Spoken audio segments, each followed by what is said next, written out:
Om Swastiastu. Perkenalkan saya, Luh Susi Arianti, calon guru penggerak Angkatan 9 Kota Denpasar.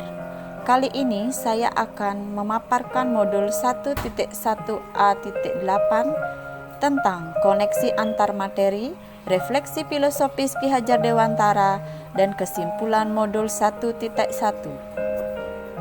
Sebelum saya mengikuti kegiatan calon guru penggerak ini, ada beberapa hal yang belum saya laksanakan dan belum saya yakini terkait pembelajaran di kelas dan mengkondisikan peserta didik saya. Adapun beberapa hal yang belum saya laksanakan yaitu: yang pertama, pembelajaran hanya berpusat pada guru. Di sini, siswa hanya mendengarkan ceramah yang guru sampaikan. Yang kedua, tidak membuat kesepakatan kelas sebelum pembelajaran dimulai. Yang ketiga, belajar selalu di dalam kelas dan jarang melaksanakan kegiatan pembelajaran di luar kelas. Yang keempat, tidak melakukan ice breaking di saat kegiatan pembelajaran, sehingga kegiatan pembelajaran menjadi terasa membosankan. 5. Jarang memberikan motivasi kepada siswa saat proses pembelajaran. Yang keenam, menerapkan aturan yang sama antar siswa satu dengan siswa yang lainnya. Sedangkan kita pahami bahwa anak didik peserta disabilitas karakteristiknya tidak sama antara satu siswa dengan siswa yang lainnya.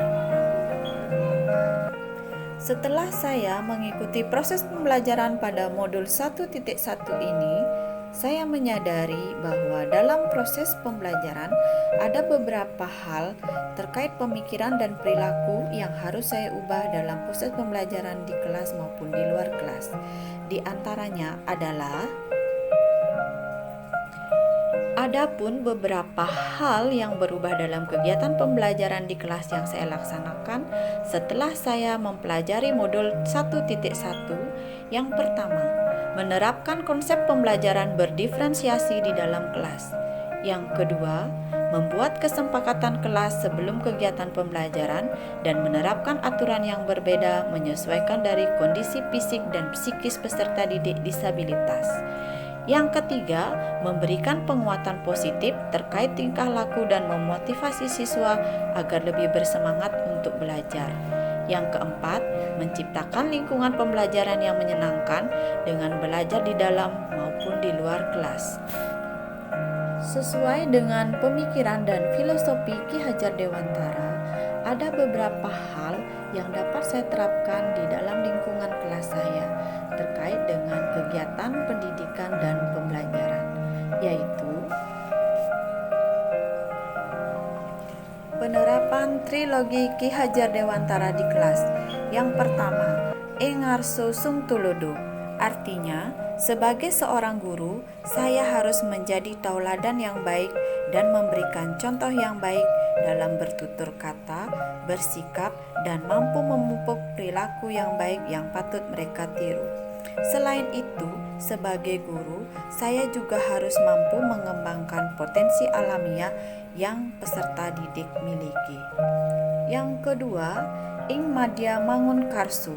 Artinya, sebagai guru harus mampu memberikan motivasi kepada siswa sehingga mereka akan lebih semangat dan berminat untuk belajar. Yang ketiga, Tut Wuri Handayani, di mana sebagai seorang guru kita harus mampu memberikan dukungan atau dorongan positif agar mereka merasa nyaman belajar dan tidak terbebani dalam proses pembelajaran di kelas maupun di luar kelas. Sesuai dengan filosofi Ki Hajar Dewantara, proses pembelajaran harus memperhatikan kodrat alam, yaitu yang pertama, mengembangkan potensi dan bakat peserta didik berdasarkan hasil identifikasi dan asesmen. Yang kedua, memberikan materi pembelajaran secara berdiferensiasi sesuai dengan kemampuan dan karakteristik alamiah peserta didik disabilitas. Yang ketiga, menuntun dan menebalkan perilaku peserta didik untuk mengembangkan budi pekerti ke arah yang positif. Dalam proses pembelajaran, selain kita memperhatikan memperhatikan kodrat alam, kita juga harus memperhatikan kodrat zaman. Hal ini dapat kita lakukan.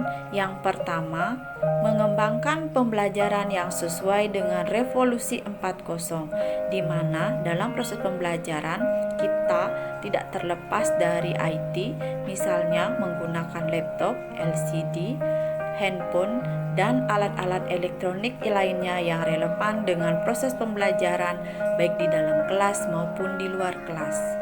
Yang kedua, menyesuaikan materi pembelajaran sesuai dengan generasi milenium. Yang ketiga, sebagai guru saya harus lebih inovatif, aktif, dan mengikuti perkembangan zaman dan mengembangkan model pembelajaran yang relevan dengan kebutuhan dunia pendidikan saat ini. Dalam proses pembelajaran yang sesuai dengan kodrat alam dan kodrat zaman yang saya laksanakan di SLB Negeri 3 Denpasar dapat dilihat dari gambar berikut ini.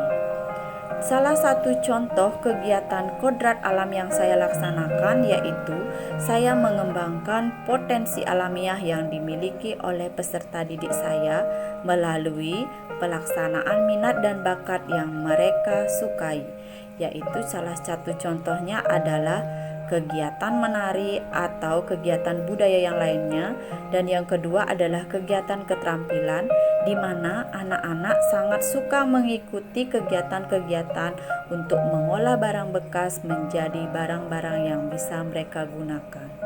Selain itu, kegiatan kodrat zaman yang saya laksanakan di SLB Negeri 3 Denpasar adalah kegiatan pembelajaran yang menggunakan LCD. Selain itu, di dalam kelas juga saya melaksanakan pembelajaran menggunakan laptop, kemudian juga menggunakan handphone atau telepon genggam. Setelah saya mengikuti kegiatan calon guru penggerak modul 1.1 ini, ada beberapa hal yang menjadi kesimpulan saya, di mana menurut saya tugas dan tanggung jawab sebagai seorang guru adalah mengajar dan mendidik, serta menjadi mentor yang menjadi tauladan siswa dalam mewujudkan perilaku berkarakter yang meliputi olah pikir, olah hati, dan olah rasa. Demikianlah materi koneksi antar materi, refleksi filosofi Ki Hajar Dewantara, dan kesimpulan modul 1.1 dapat saya paparkan. Untuk itu saya akhiri dengan Parama Santi. Om Santi Santi Santi Om.